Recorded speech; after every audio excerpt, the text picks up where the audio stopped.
presenta wowmx.tv.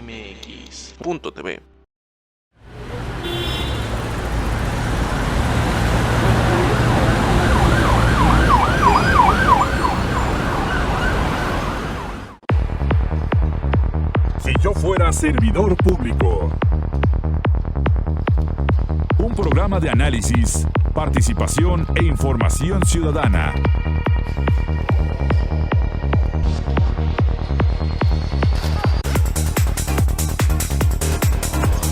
Si yo fuera servidor público.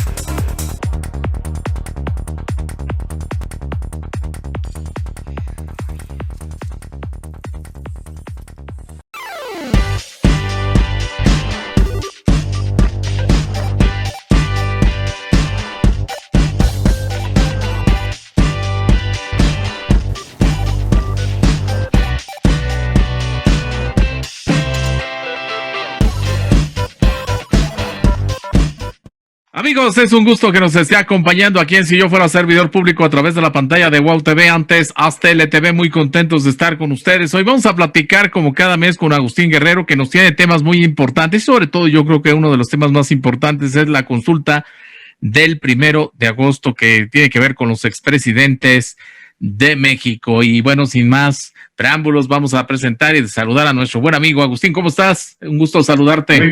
Muy bien, Miguel, muy buenas tardes al auditorio. Aquí, como lo has comentado, estamos pues más que prestos para comentar los temas de este periodo. Ya pasaron las elecciones y bueno, la agenda sigue y se está poniendo muy interesante. Efectivamente, pues decíamos que, inclusive lo platicábamos ampliamente antes de entrar al aire.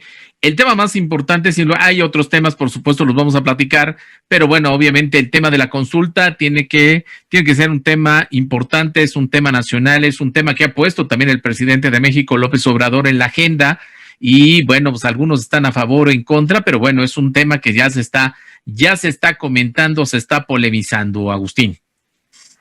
Así es, Miguel. Bueno, esta es una consulta muy particular porque las consultas que hemos conocido, por ejemplo, en el caso de Chile, la más reciente, que planteó la discusión para convocar a un constituyente que dé paso a una nueva constitución que sustituya la constitución de Pinochet, que viene de los años 70, después del golpe de Estado de Pinochet en Chile.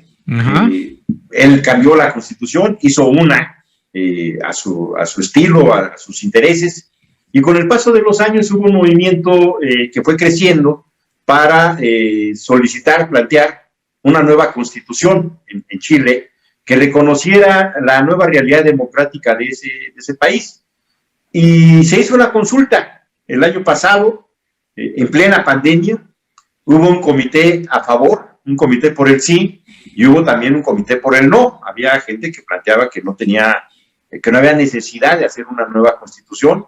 Hubo un proceso muy amplio de debate, de polarización, y finalmente se realizó la consulta y ganó el sí. Ganó el comité por el sí, por una ventaja amplia, casi de 3-1, y eso ha dado pie a que ahora mismo ya se instaló el constituyente en Chile, y bueno, tendrán un año para elaborar, discutir un nuevo proyecto de constitución, y ya van en esa ruta. En el caso de esta consulta a los expresidentes, en todo este tiempo que llevamos ya después de las elecciones de junio, no hay propiamente un comité por el sí. Hay promotores, sabemos, yo estoy llamando también a participar en la consulta y a que la gente vote por el sí en esta consulta, pero no hay un comité por el no. O sea, no hay un grupo de mexicanas, de mexicanos que exponga razones por las cuales considera que no deban ser sujetos del proceso penal los responsables políticos de los últimos 35 años en nuestro país, los últimos 30 años en nuestro país, que son los expresidentes. Y tampoco hay un comité por el sí como tal. O sea, hay muchas voces, muchos personajes pero no hay un órgano responsable, digamos. Que oficialmente no es tan organizado eso.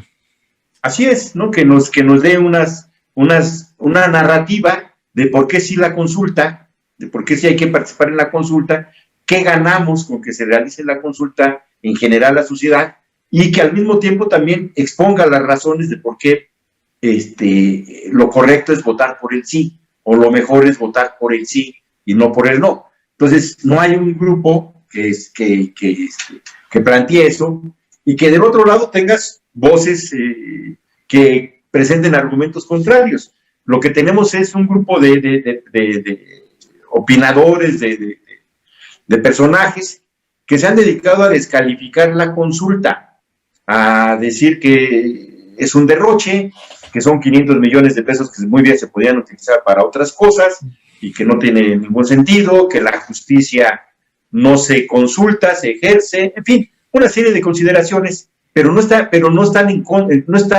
llamando a votar por el no, sino más bien están llamando a no votar, sin decir también que no hay que votar. O sea, descalifican la consulta procurando que eso genere un desaliento, digamos, a la participación de la gente. Y me parece que ha faltado por parte de quienes estamos a favor de la consulta, esto que te decía, ¿por qué es bueno participar en la consulta? Este instrumento que en la democracia de otros países, pues les permite resolver temas cotidianos y temas de mayor alcance, de mayor profundidad, como ese que comentaba de Chile, que es la constitución de ese país. Pero en el caso de Estados Unidos, por ejemplo, cuando se realizan las elecciones selectivas, también se realizan la toma de opiniones consultivas.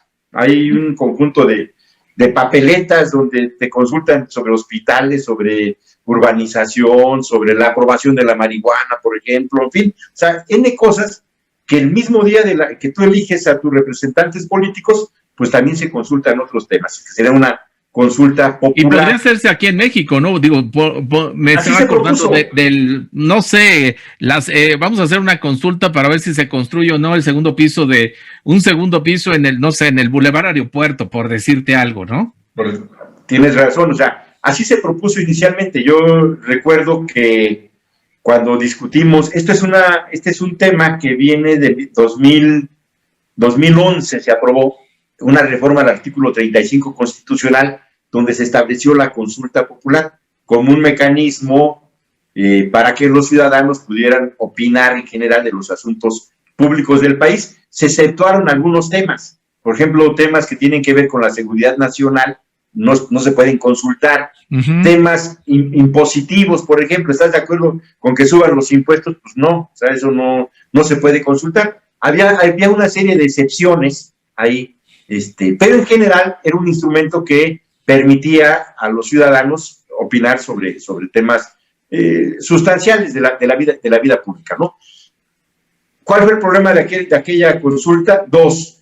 Uno, que se ponía un porcentaje muy alto de firmas de ciudadanos para solicitar la consulta, algo así como el 5%, era enorme. Y luego se pedía, para hacer la vinculatoria, que tenía que tener una participación superior al 50%.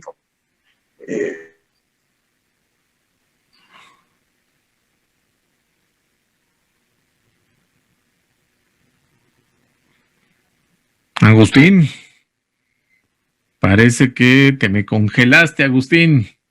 Y ya la vinculación es al 40%, que también sigue siendo muy alto, lo que se necesita participar, pero ya es ahora sí que están más cerca los parámetros, ¿no? Habría que explicar entonces que la consulta popular es un instrumento que le ayuda a la vida pública, que permite a los ciudadanos no solamente elegir a un gobernante, sino además marcarle la agenda. Es decir, a ver, te elegimos para que hagas estas 3, 4 cosas en el periodo en el que estés. Así habrá que ver la consulta popular en esa óptica. O sea, te elegimos, pero como resultado de eso también creemos que tienes que cumplir estas 3, 4 cosas en diversos ámbitos en el periodo en el que estés, ¿no? No es así. ¿Por qué? Porque eso implicaría, que ese es el otro problema, que la consulta se realizara el mismo día que elijo a mi representante. Así se propuso que el pasado 6 de junio, el día que se eligen a los gobernadores, a los diputados, sí, se hubiera hecho esta consulta. Y entonces el argumento de que cuesta 500 millones de pesos, pues ya, es una boleta más y punto, ¿no? Pero no quisieron. O sea, no, los partidos de oposición dijeron, no estamos de acuerdo, hay que separarlo. Una cosa es la democracia representativa, otra cosa es la democracia directa, ¿no? En el caso de la consulta popular es una democracia directa, entonces, no y separado ir. Es un gasto más. Separado es un gasto más y es absurdo, no hubiera pasado nada si metes esa boleta y otras más, que yo espero que en el futuro se corrija eso y se puedan empatar, porque los dos instrumentos ya están en la Constitución. No hay ninguna lógica de que uno vaya en una fecha distinta a la parte electiva, ¿no? Entonces, eso me parece, y sí le da argumentos a la ciudadanía y le da poder a la ciudadanía para decidir sobre aspectos de la vida pública y para sujetar a quien va a ser tu representante a que cumpla eso, ¿no? Porque luego parece que son cheques en blanco. Una vez que nombras a alguien, luego ya no los vuelves a ver nunca. Eliges diputados y en tu vida los vuelves a ver, eliges autoridades ejecutivas, presidentes municipales, alcaldes, gobernadores, y para que te vuelvan a recibir o que tú puedas platicar con ellos, pues hay que tener mucha suerte, ¿no? Entonces, si tú ya le das un mandato, le das una orden de que tiene que hacer tales o cuales cosas durante su periodo, pues eso ya fortalece al ciudadano, y el ciudadano le podrá reclamar con mucha puntualidad, oye, pues no cumpliste, fallaste, en fin, o reconocerle, oye, qué bien que el compromiso que hicimos se cumplió, ¿no? Entonces me parece que tiene sus ventajas en ese aspecto la consulta popular, como un instrumento que fortalece a los ciudadanos en su opinión y su decisión en la vida pública. Ahora, en esta consulta en particular, ha sido muy curiosa porque dice la Constitución que se requiere un número mínimo de firmas para que se pueda solicitar. ¿Y quién define la pregunta primera? Pues el que va a solicitarla. Uh-huh. Si tú vas a solicitar una consulta, tú defines la pregunta. Sí. Entonces, yo hago una pregunta. Yo me acuerdo que el año pasado que se pusieron las mesas, la pregunta era muy directa: ¿estás de acuerdo, sí o no, en que los expresidentes sean sometidos a juicio por los actos de corrupción que cometieron durante su sexenio? Esa era la pregunta por la cual se juntaron 2,5 millones de firmas. Entonces, y más que directa, ¿no? Sí, más que directa. Uh-huh. Entonces, esa fue una vía. El presidente también tiene derecho de iniciativa de solicitar la consulta, y también él hizo una pregunta, también hizo una redacción parecida a esta, con un poco más de rococó, pero parecida. ¿Estás de acuerdo en que los expresidentes fulano, sutano, perengue, o sea, incluso ahí puso los nombres él, sean sometidos a juicio penal por los presuntos actos de corrupción que se hayan cometido, presuntos, ¿no? Ahí hay una diferencia, porque la pregunta que nosotros hicimos, lo que se hizo para solicitar las firmas, ya das por sentado que son actos de corrupción. La diferencia de la pregunta del presidente es que él habla de presuntos actos de corrupción, uh-huh, que los tendrá que resolver el Poder Judicial, ¿no? Pero evidentemente. Sí, sí, sí. Entonces, llega al INE las dos solicitudes.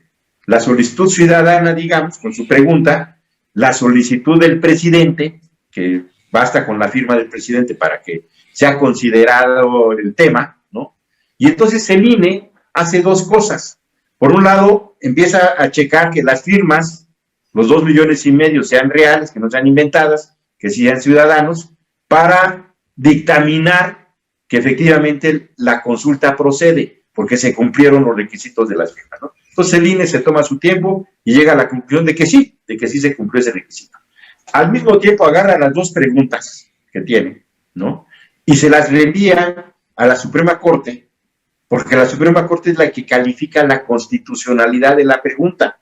Dice el artículo 35 de la Constitución, que una vez que se da el paso que se valida la legalidad de la solicitud, la Suprema Corte tiene que validar la constitucionalidad de la pregunta y la podrá modificar, dice. Claro. Oye, Agustín, aguántame un momentito, me tengo que ir a la primera pausa. Estamos aquí en Si Yo Fuera Servidor Público. Regresamos.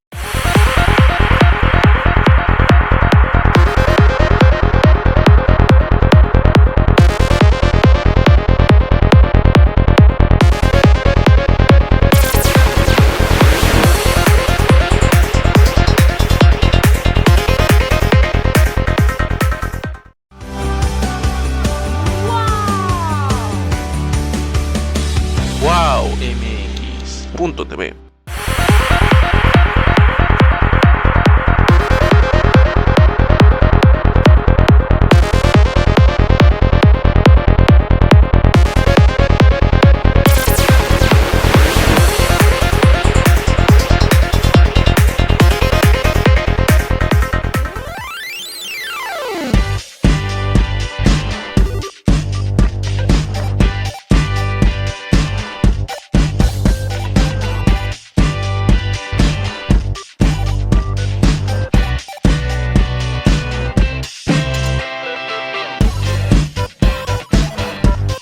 Regreso aquí en Si Yo Fuera Servidor Público a través de la pantalla de Wow TV, antes Aztel TV, platicando con Agustín Guerrero acerca de puntos muy específicos de lo que va a ser la consulta del ciudadana el próximo 1 de agosto, aspectos que regularmente en estos días, muchos de ellos la verdad es que no los habíamos escuchado.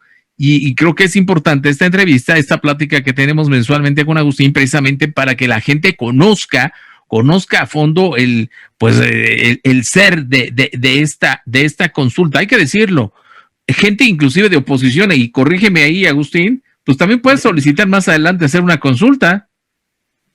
Es un derecho. Es un derecho, ¿no?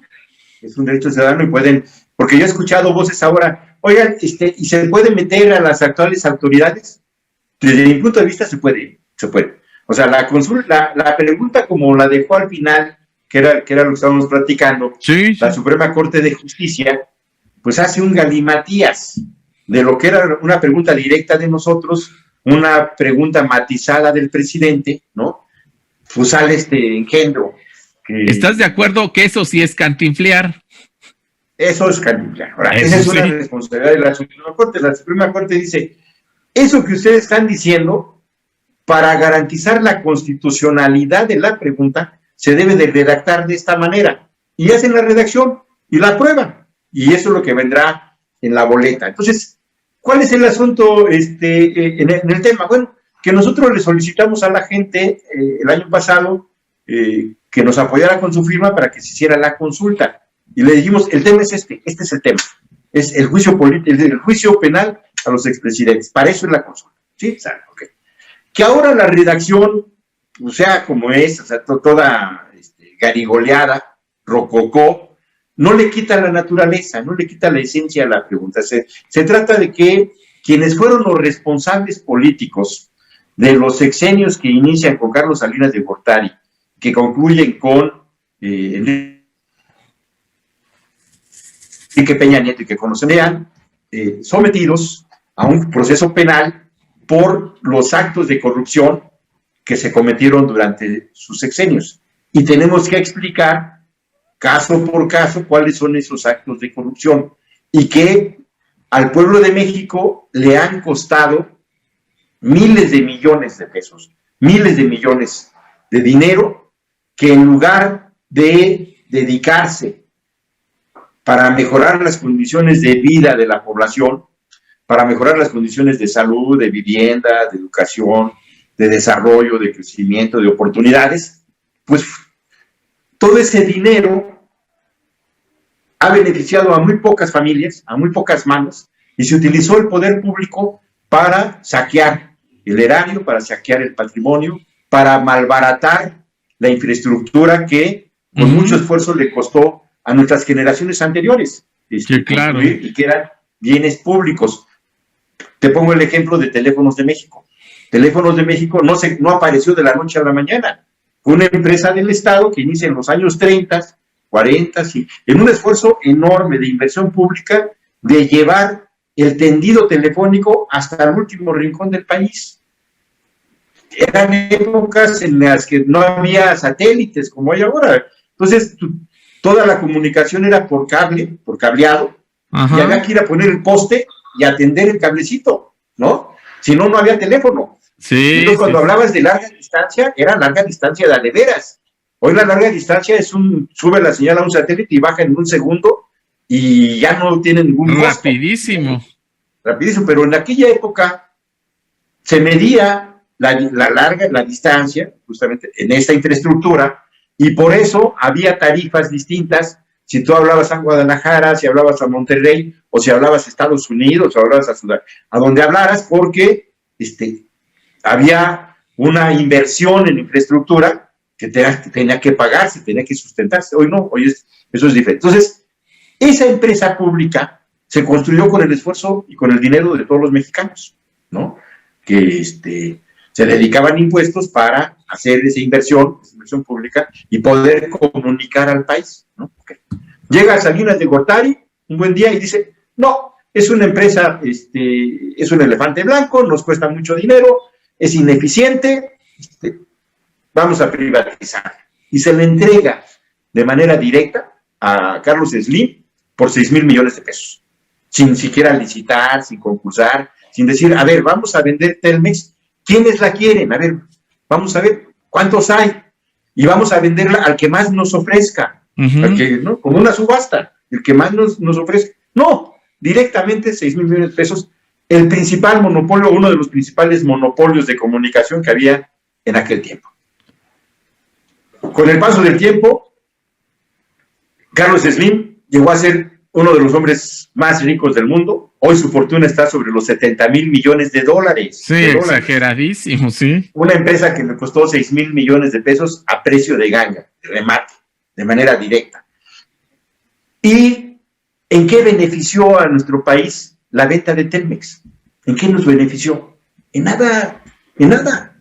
El único beneficiado... O sea, hay que pagar todos los servicios de Telmex, ¿no? El dueño. O sea, el único que realmente se benefició de esa empresa que la construyeron varias generaciones de mexicanos, ¿no? Fue Carlos Slim. Y así puede ser cualquiera. Entonces, ¿es responsable Carlos Salinas de Gortari de haber malbaratado un bien, patrimonio de la nación, para beneficio de un particular, de un amigo de él, que solamente se enriqueció con eso y que no tuvo ningún beneficio para la población? O sea, ¿cuánto de esos 6,000 millones de pesos que se vendió, los que se vendió Telmex, se transformaron en escuelas, se transformaron en hospitales? ¿Cuántos de esos se transformó en empleo, ¿no? En obra pública? ¿Cuántos de esos 6,000 millones de pesos? No sabemos, nada. Entonces, te saquearon. ¿Es responsable de esa decisión Carlos Salinas de Gortari? Claro que es responsable. Pues él era el presidente. Déjame decirte, que cada 6 años nosotros nada más elegimos a una persona, al presidente. Sí. Nosotros no elegimos gabinete, no elegimos ni secretario. Hasta el director de Pemex, ¿no?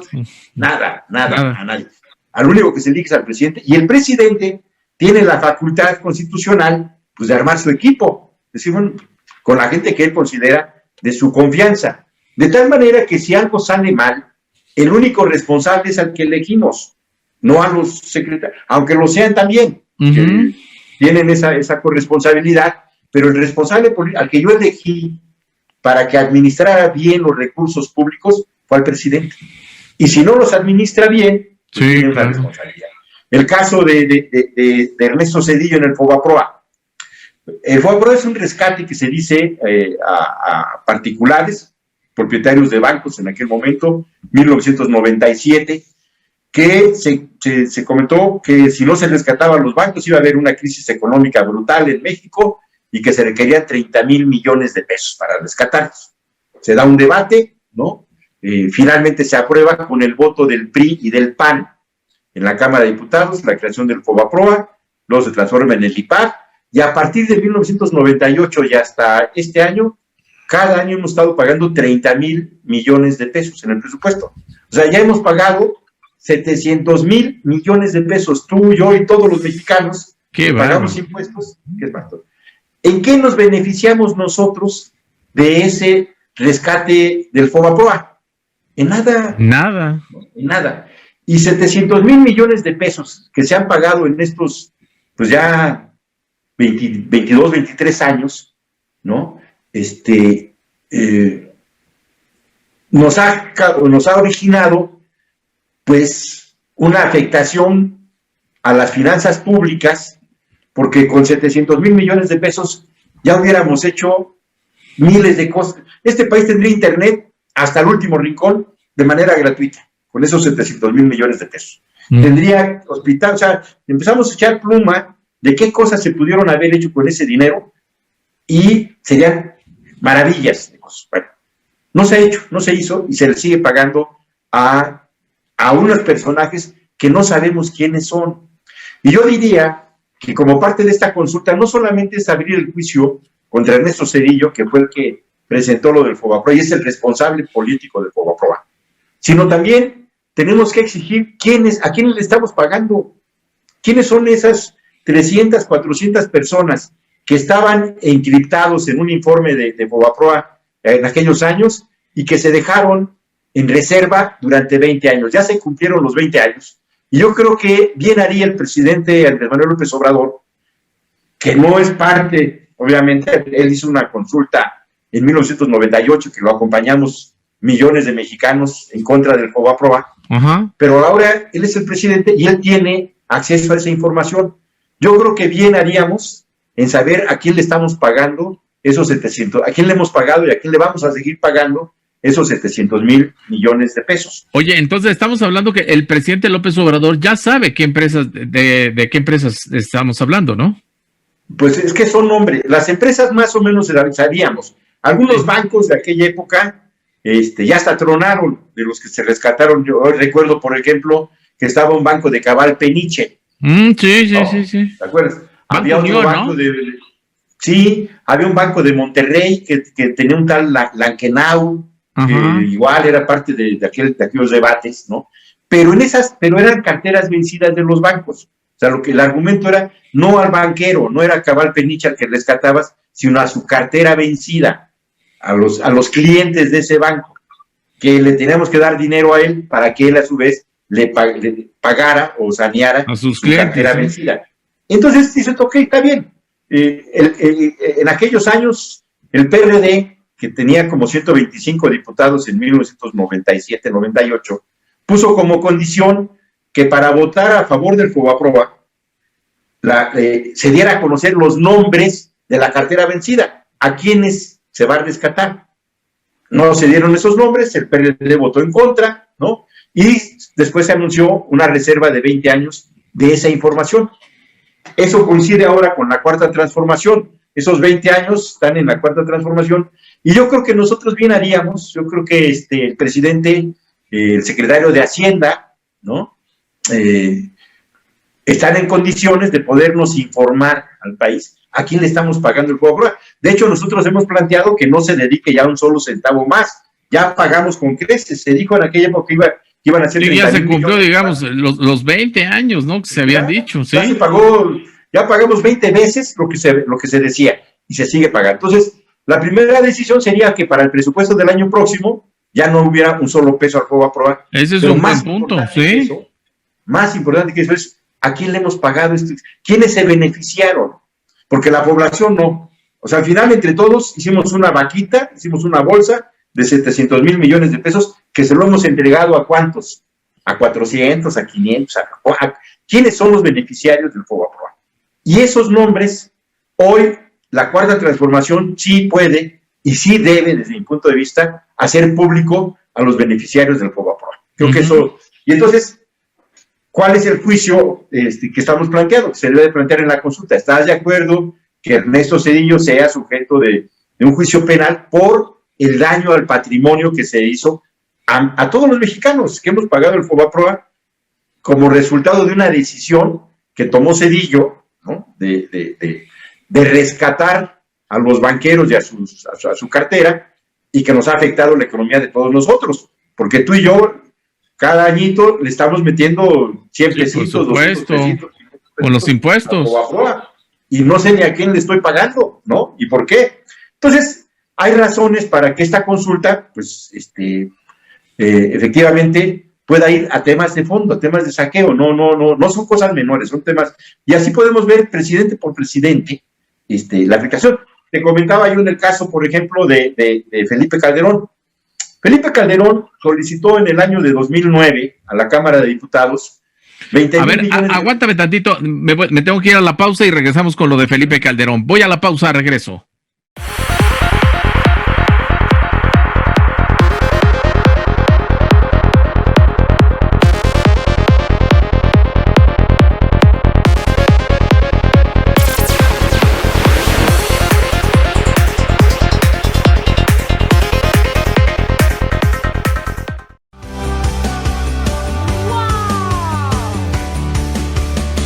Wow MX.tv.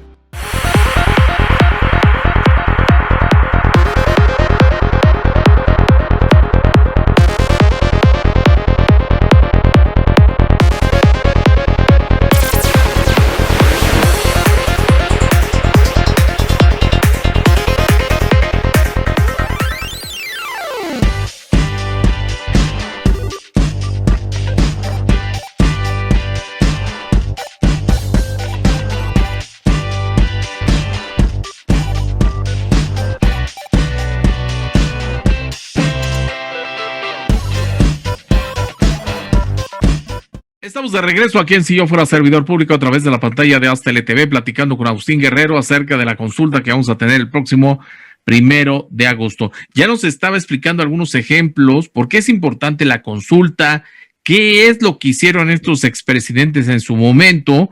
Nos platicó un poco de lo del asunto de Salinas de Gortari, del asunto Fobabroa con Cedillo. Ahorita nos iba a platicar con el expresidente Felipe Calderón, que ahí también hay un caso muy interesante, Agustín.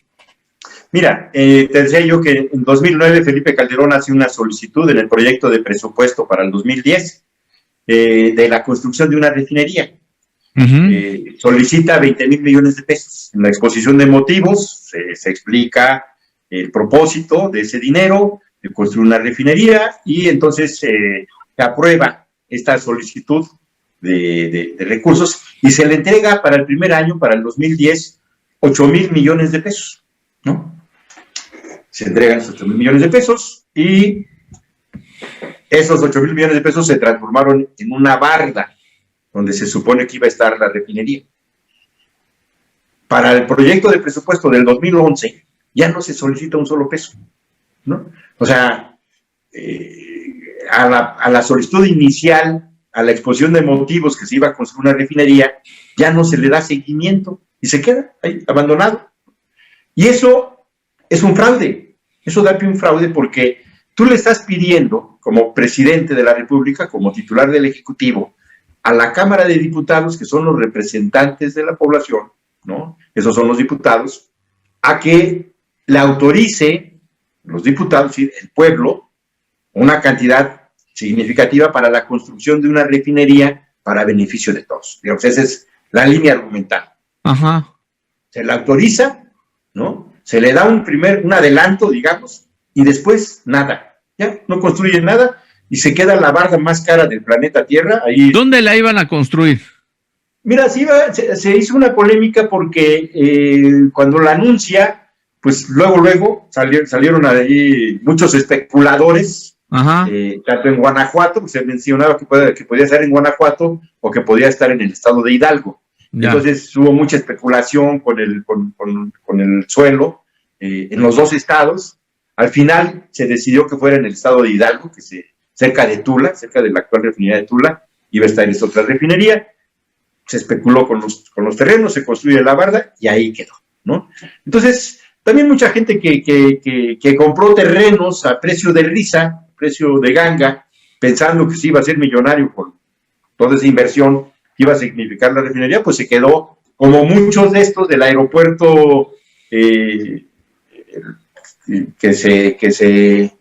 aeropuerto de Texcoco, que no se hizo, del nuevo aeropuerto internacional de la Ciudad de México, que tampoco se hizo ahí, y que se hizo mucha especulación, todo alrededor del aeropuerto, de todos los terrenos. Pasó exactamente lo mismo, compraron terrenos. Exactamente lo mismo, ¿no? Ahora, en aquel caso fue un fraude porque porque la exposición de motivos, yo era diputado federal en aquel momento, me recuerdo que la exposición de motivos estaba en un documento impecable, o sea, había el reconocimiento de la necesidad de una refinería, bla, bla, bla. Entonces, estábamos hablando en esa época de precios internacionales del petróleo hasta en $110 el barril, cuando costaba extraerlo $5. O sea, era un negocio, por donde quieras verlo, o sea, era una inversión que se pagaba solita en muy poco tiempo, ¿no? Pero, pues quedó simplemente como una intención, se hizo la barda y después nada. Y entonces, eso constituye un fraude. Pues sí, ¿dónde quedó el dinero? Esos 8,000 millones de pesos, que es lo que Carlos Slim pagó por Telmex. Guardada la proporción, el tiempo con la devaluación, en fin, más o menos es la cantidad, 6,000 millones pagó Slim por Telmex, y a este hombre se le dieron 8,000 millones de pesos para construir una barda que conduce a ningún lado, ¿no?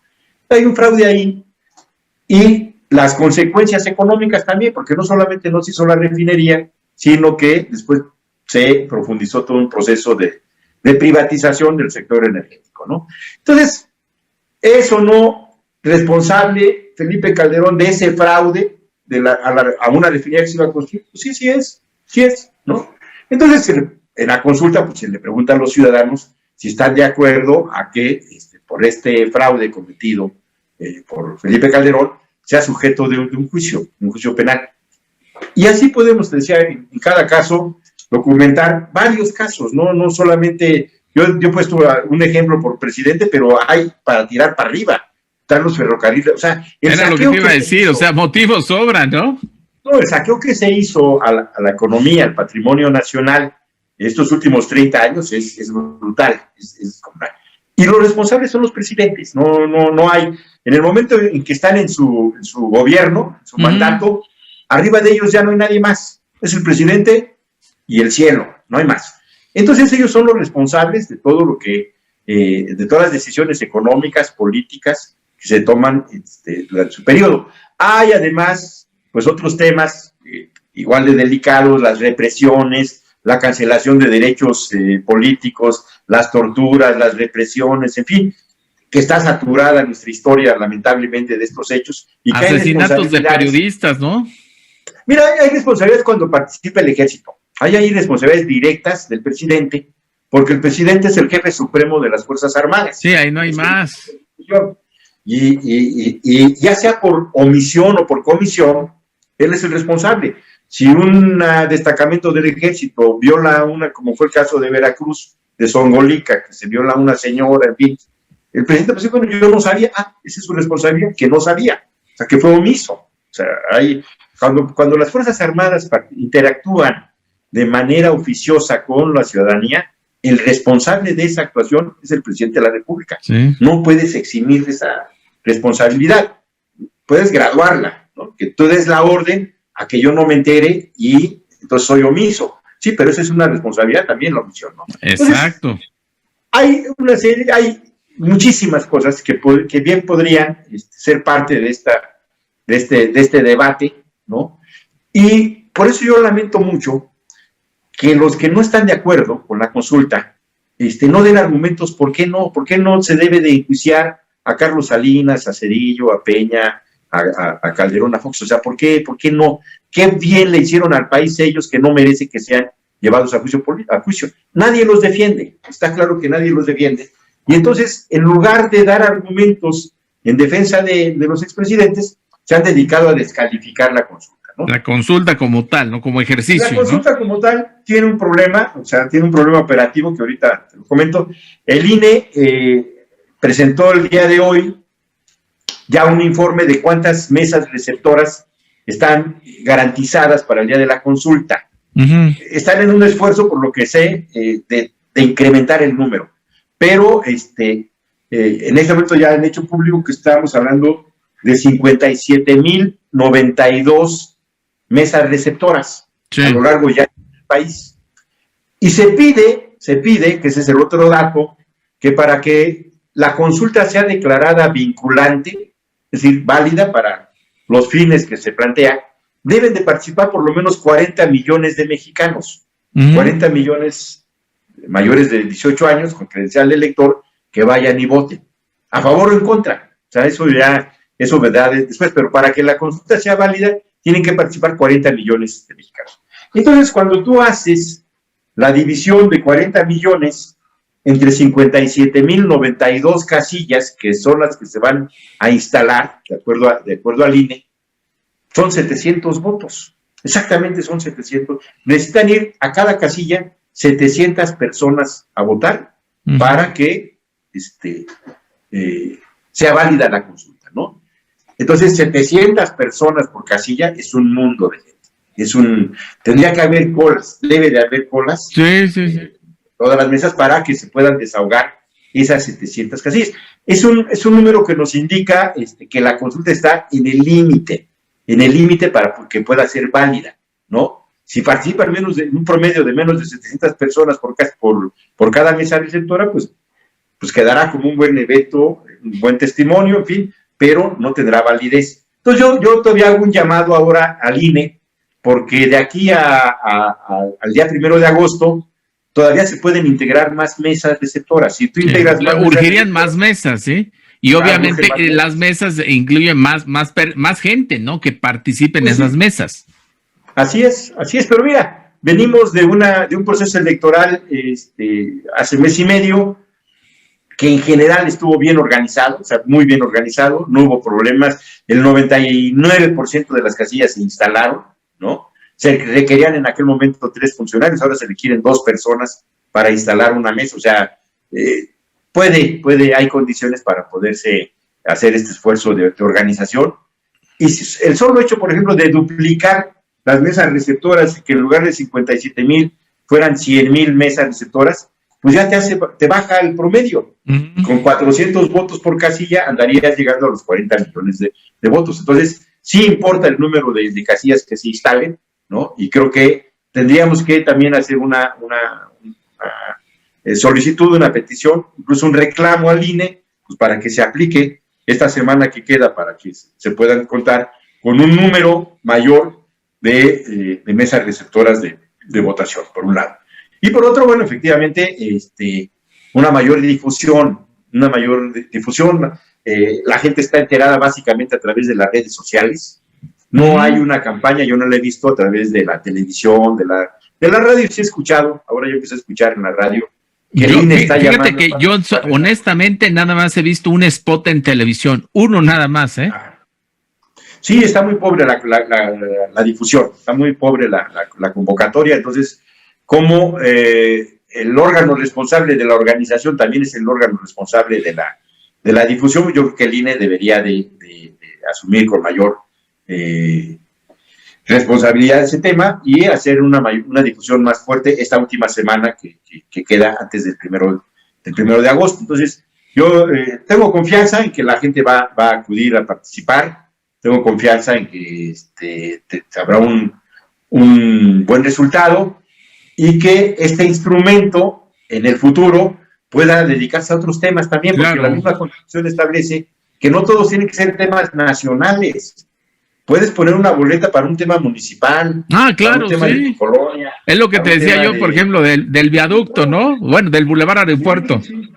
De tu estado, de una región, temáticos, de un tema local, en fin. O sea, la consulta puede presentarse puede realizarse en muchos ámbitos, en muchos niveles, ¿no?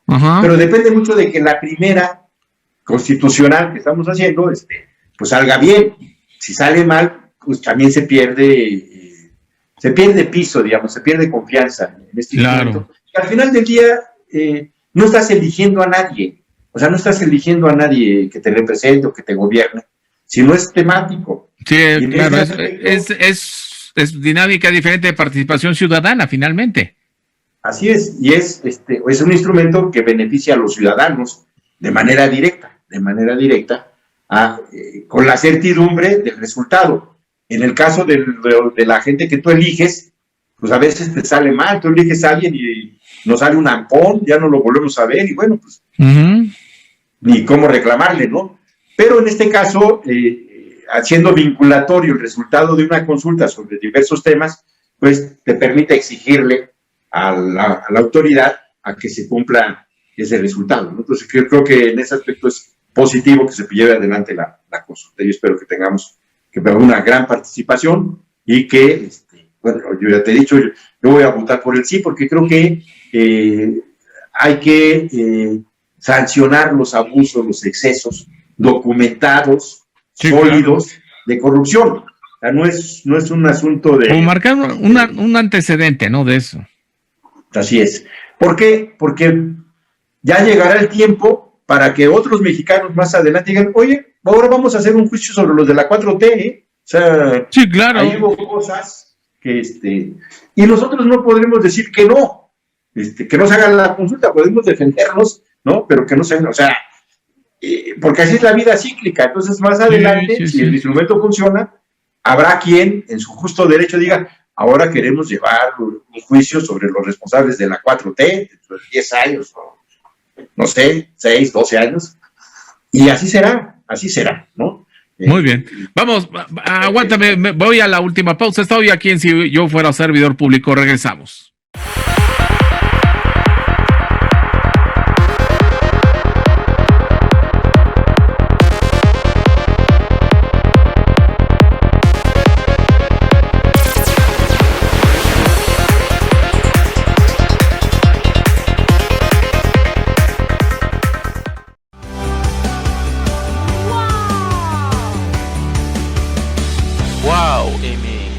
WowMX.tv.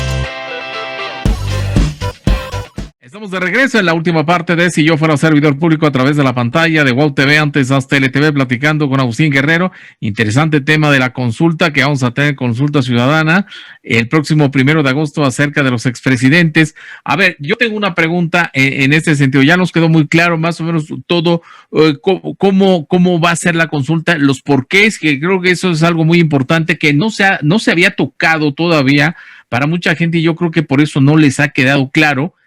A mí en ese sentido me queda muy claro.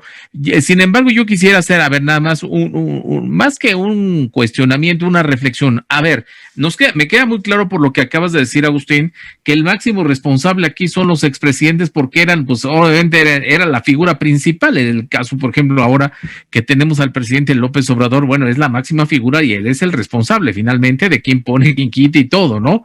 Eso ya nos queda muy claro. A ver, pero hay dos figuras en la Cuarta Transformación que formaron parte de estos gobiernos, y vamos a mencionarlo como seguramente ya sabes a dónde voy. El caso de Manuel Bartlett, que estuvo con Carlos Salinas de Gortari como secretario de Gobernación, el caso de Esteban Moctezuma Barragán, que también fue secretario de Gobernación, es decir, el número 2 del gobierno, o sea, la segunda persona más poderosa de esos gobiernos. A ver, yo no voy a ir al asunto que los enjuicien, porque no es el tema y eso me queda claro. Pero, a ver, ¿qué no sería bueno que como ellos formaron parte de estos gobiernos, que hayan estado involucrados o no, eso es otro rollo, pero sí que hablaran un poco de esos gobiernos, o sea, que de cara a la nación dijeran, oigan, ¿qué creen? Bartlett, que dijera Moctezuma Barragán, fíjese que sí, hubo estas cosas malas por esto, o sea, que de motu propio, o sea, que así que fueran a una mañanera y explicaran algunas cosas. Yo sé que no todo, porque pues tampoco no se trata de eso, pero 2, 3 puntos que fueran muy importantes y que dijeran, sí, cuando fuimos secretarios de gobernación, cuando yo fui secretario de Gobernación con Salinas o con Cedillo, pasó esto y esto, punto. ¿No crees que eso les ayudaría inclusive, sobre todo a Bartlett, que es el que, pues más, tiene una imagen, la verdad, más pues yo diría sucia por todo lo que vivió en el salinismo? digo, no estoy diciendo que seas responsable, no, ese es otro rollo, pero ¿no crees que sí serviría mucho para limpiar? Obviamente, les podría inclusive ayudar el hecho de que platicaran algunos aspectos. Coincido contigo, yo creo que no basta de pronto adscribirse a un proyecto político distinto, que ha sido el caso, cuando se hace la convocatoria a lo que fue el movimiento de regeneración nacional allá por el año de 2009 todavía estaba era el gobierno legítimo de México, que fue la respuesta que se tuvo al fraude. Sí, con Calderón. A la usurpación. Entonces se convocó a la constitución de un gobierno sombra encabezado por Andrés Manuel López Obrador y un gabinete de muchos personajes que ahora también son parte de este gobierno constitucional. Entre ellos el propio Rogelio Ramírez de la O, él era el secretario de Hacienda de aquel gobierno sombra, y ahora, bueno, ya está como secretario constitucional, digamos, secretario de Hacienda constitucionalmente hablando, y muchos otros personajes. En 2009 se hace la convocatoria a la constitución de Morena como movimiento, y que tenía como bandera principal la defensa del patrimonio del país. Estaba todo el debate sobre la privatización de Pemex, que era lo último que quedaba. Se privatizó todo, y lo último que quedaba era el sector energético, Pemex y CFE. Y en ese periodo es que aparece Manuel Bartlett, en esa corriente de defensa del patrimonio, ¿no? Creo que era diputado, senador, no ubico bien el tema, no recuerdo bien el cargo que tenía, pero era una voz pública que empezó a defender con muchos argumentos, con mucha solidez, una visión distinta a toda la privatización que quería llevar adelante Felipe Calderón. Y me acuerdo que muchos compañeros pues no lo aceptábamos por justamente el pasado que tenía. Él es parte del fraude, del fraude que nos tocó a nuestra generación, el primer fraude, el del 88, que llevó a Salinas de Gortari a la usurpación. Él fue el operador, él como secretario de Gobernación en aquel tiempo, él fue el operador. No tiene manera de decir que él no sabía, y aunque no se hubiera sabido, también era responsable por eso, pero él fue el operador. En el sistema político del México de los años 80, el secretario de Gobernación era el responsable de la organización del proceso electoral, y él, claro que sabía lo que estaba sucediendo ahí, y él fue parte de ese fraude. Y entonces, con este antecedente, de pronto verlo en las filas del movimiento democrático en contra de la privatización del sector energético, pues sí nos generaba mucho escozor. O sea, no lo aceptabas fácilmente, justamente porque no había una explicación, no ha dado una explicación de cuál fue su papel, cuál fue su rol, ¿no? Y en qué momento él dice, bueno, a ver, sí, todo eso lo hice, yo afecté y ofrezco una disculpa. Sí, claro. Ofrezco una disculpa al pueblo porque yo fui parte de ese fraude, yo operé ese fraude, y le pido al pueblo que me dé una segunda oportunidad de manera sincera, de manera digna. Reconozco que me equivoqué, que abusé, ¿no? Pero estoy arrepentido de eso, y ahora quiero estar aquí al lado de ustedes, ahora quiero estar aquí defendiendo. Eso no ocurrió ni con él, ni con muchos, ni con Moctezuma, ni otros que vienen del viejo régimen, sí, ¿no? sí. Están aquí, y que están en nuestro movimiento, y que por la vía de los hechos consumados ya están aquí, y están en las banderas, en las causas de la Cuarta Transformación.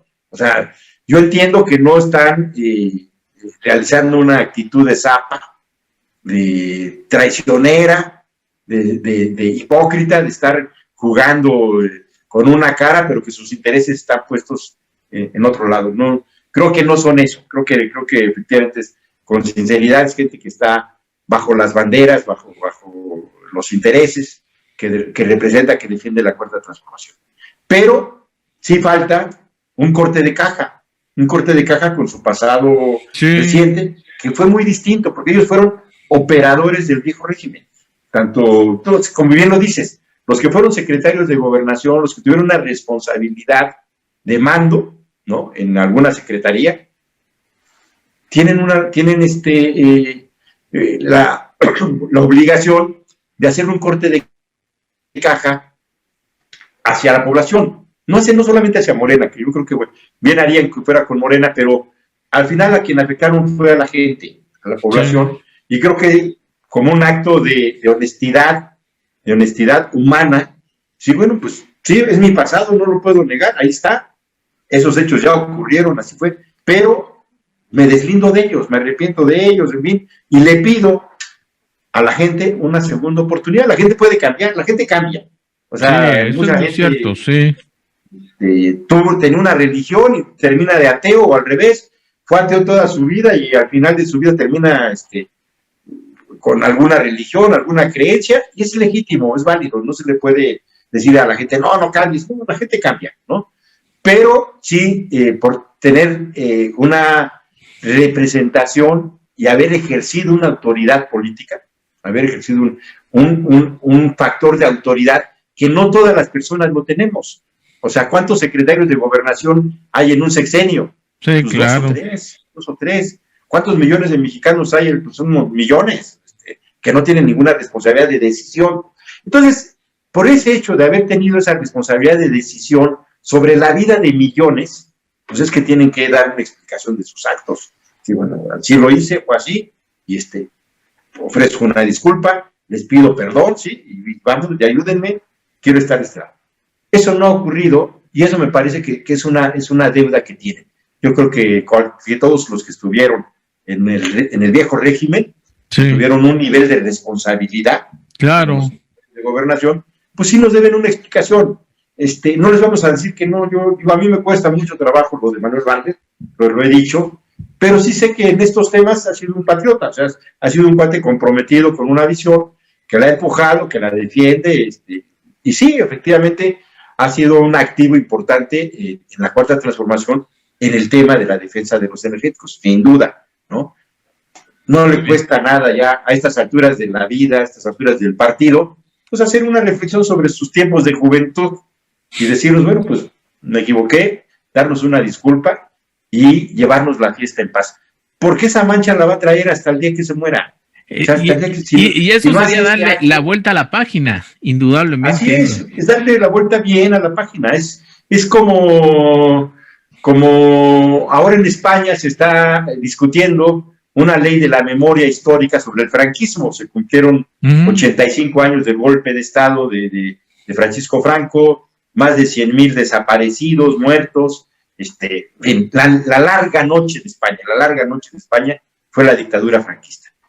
Se muere Franco, en fin, pero hay un pasivo, hay una deuda social que no terminas de cerrarla. Entonces, ahora están discutiendo una ley de la memoria donde van a tomar una serie de decisiones justamente en esa lógica de cerrar una página y generar las condiciones para una etapa más fraterna hacia adelante y que no sea un fantasma que te venga ahí arrastrando y que no haya siempre por parte de los deudos, de las víctimas, porque al final del día los abusos del poder generan víctimas y que estas víctimas estén todo el tiempo reclamándote con sobrada razón sobre hechos que quedaron en la impunidad.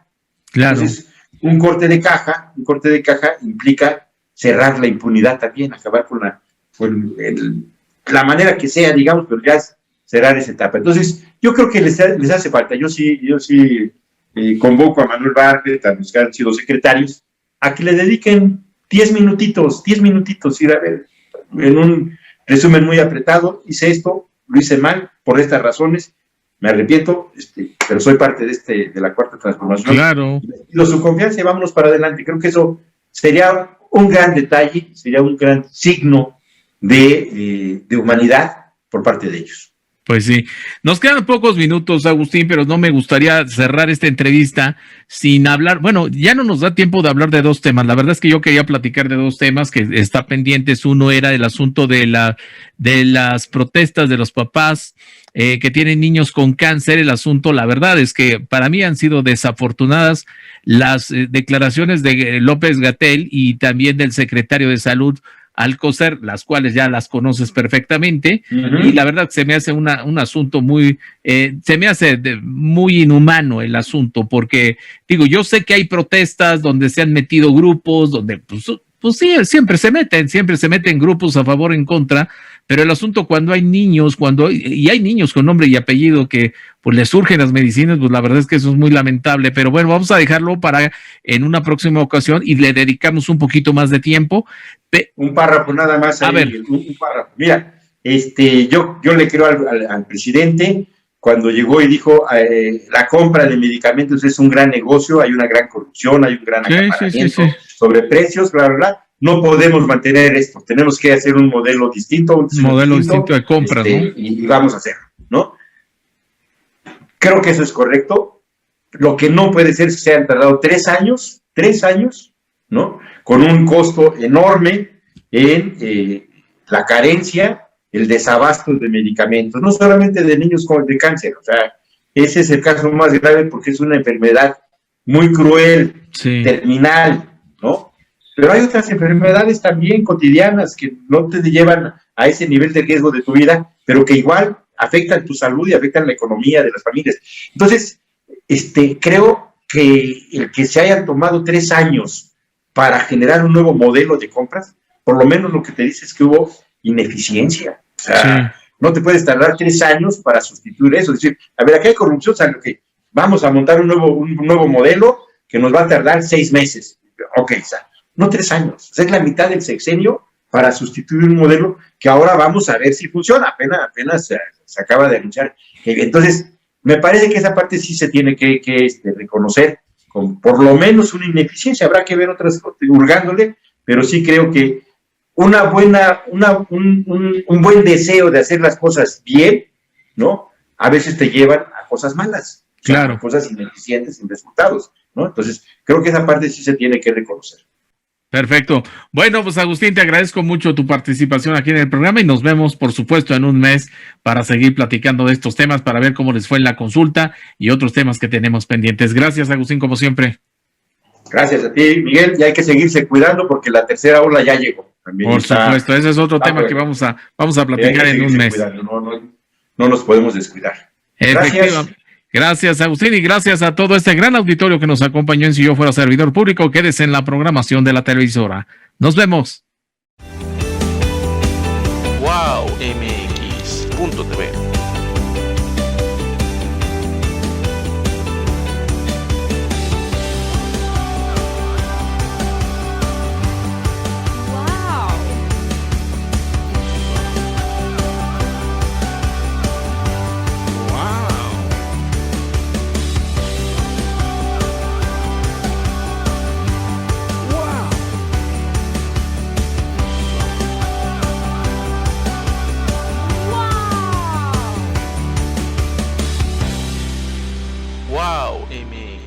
WowMX.tv.